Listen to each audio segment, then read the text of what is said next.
Bonjour et bienvenue sur cette nouvelle vidéo qui va concerner la visibilité digitale, ses méthodes, ses enjeux.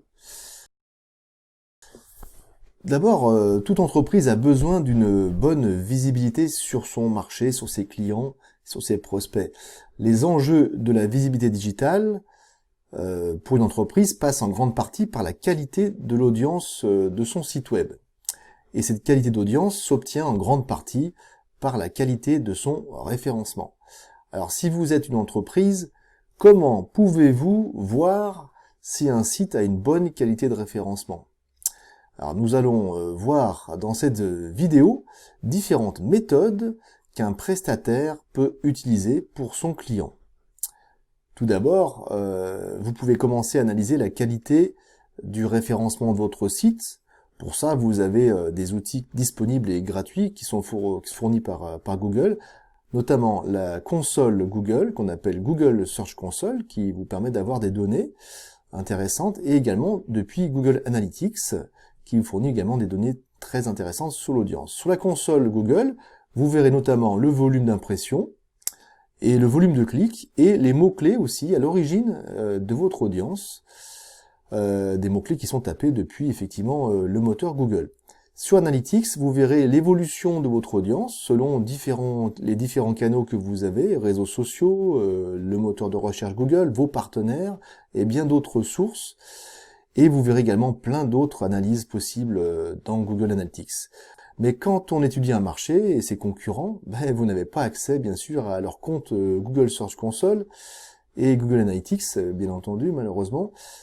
Donc, eh bien là, il faut passer par d'autres solutions qui vont remplacer en partie les données de la console et de Analytics.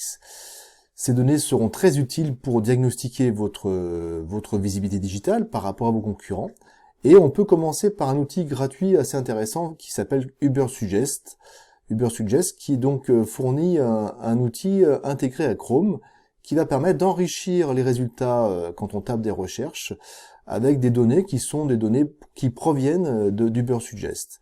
Ces données vont illustrer en fait donc les résultats avec différentes informations, notamment la qualité du référencement, la facilité ou la difficulté à se placer dans la page de résultats et beaucoup d'autres informations détaillées sur les forces et faiblesses de chaque acteur présent dans la page de résultats Google.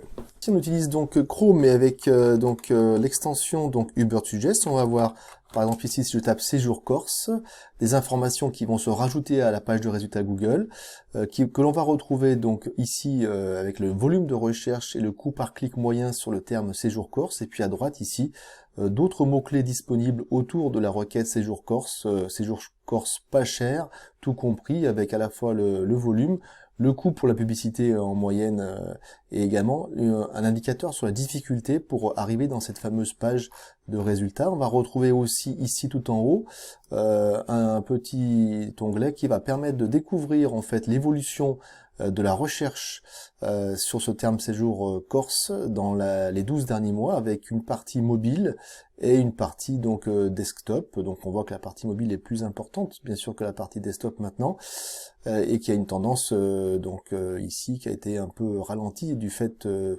la crise sanitaire de 2020. On va retrouver aussi des informations sur la part de l'audience qui provient du référencement naturel SEO et qui est très importante sur cette requête, et puis la part qui provient du payant et d'autres types de sources. Ensuite, on va retrouver l'âge moyen des gens qui tapent ce type de requête avec, on voit une majorité de personnes qui sont de 25 à 44 ans, on va dire, qui correspondent à cette partie-là. Alors sur le terme séjour Corse, on voit que notre cet outil d'analyse Ubersuggest gratuit va chiffrer, on va dire, la difficulté à pouvoir entrer dans cette page de résultats à une valeur de 30%, donc une difficulté on va dire plutôt assez moyenne, puisque ça va jusqu'à 100, donc c'est là où c'est le plus difficile, mais donc ces indicateurs sont très différents selon les outils d'analyse. Par exemple, si on en prend un deuxième, une autre plateforme qui s'appelle Ahref, qui est très connue, on aura ici une valeur de 3 sur 100, donc on voit que c'est beaucoup plus facile. Et puis si on en prend donc un troisième outil, qui va être par exemple SEMrush, on aura ici une valeur qui sera plutôt de 83%. Donc on voit que les différentes plateformes d'analyse chiffrent la difficulté pour un acteur à rentrer dans cette page de résultats entre 3% et 83%, ce qui est très différent. Et c'est donc un véritable challenge d'analyser correctement donc le potentiel et les modalités nécessaires pour entrer dans un top 10 des résultats Google. Il faut vraiment des connaissances et des pratiques et de l'expérience depuis très longtemps pour comprendre pourquoi des logiciels très connus comme Ahrefs, SEMrush passent de 3 à 83%, quelles sont leurs façons de calculer, quelles sont les conséquences pour une entreprise de prendre cet indicateur et d'en déduire des budgets et des moyens à consacrer pour pouvoir entrer dans cette zone de visibilité et de business. Alors par exemple, sur ces résultats donc fournis par Google sur les meilleures pages qui répondent à la requête séjour Corse, donc UCPA, CLTA Voyage, Voyageurs du Monde, Bel en Bras. Si je veux savoir les pages qui ont été faites par ces agences, à quels mots-clés font-elles référence, je peux par exemple voir par exemple celle-ci, cette page donc Voyageurs du Monde, Voyage Corse, Voyageurs du Monde. J'ai cette page-là qui est donc celle qui traite des voyages en Corse. Si je veux savoir si cette page a beaucoup de mots-clés sur lesquels elle est visible, je vais prendre son URL, je peux donc la regarder effectivement depuis ici à Ahrefs, et je vais retrouver donc ici tous les mots-clés qui seront donc ici 142 mots-clés sur lesquels on peut retrouver cette page donc de Voyageurs du Monde sur la Corse, donc Voyage Corse effectivement, Agence de Voyage Corse où ils sont 5e, Agence Voyage Corse, etc. Donc on va voir ici tous les mots-clés intéressants pour cette page, pour la France, mais aussi pour d'autres pays, puisque cette page peut être aussi francophone et référencée depuis d'autres zones géographiques. Alors d'autres possibilités intéressantes peuvent s'offrir à nous avec par exemple des outils qui permettent d'analyser la qualité du contenu et de l'optimisation des pages. Si je prends par exemple Leovolt qui est un fabricant de vélos électriques à côté de Lyon, donc on va voir ici une belle page de présentation, d'accueil du site avec les différentes gammes de produits. Alors si je regarde donc et une vidéo qui se lance en haut, donc si je regarde avec petite extension donc la partie référencement, on va avoir ici les informations comme quoi il y a une page avec un titre effectivement, une description parfait, un nombre de mots 883 mots, voilà, et on va voir ici sur les en-têtes. Donc ici on va voir qu'il y a effectivement plusieurs H1, ce qui est un petit peu délicat. Donc il y a 6 H1.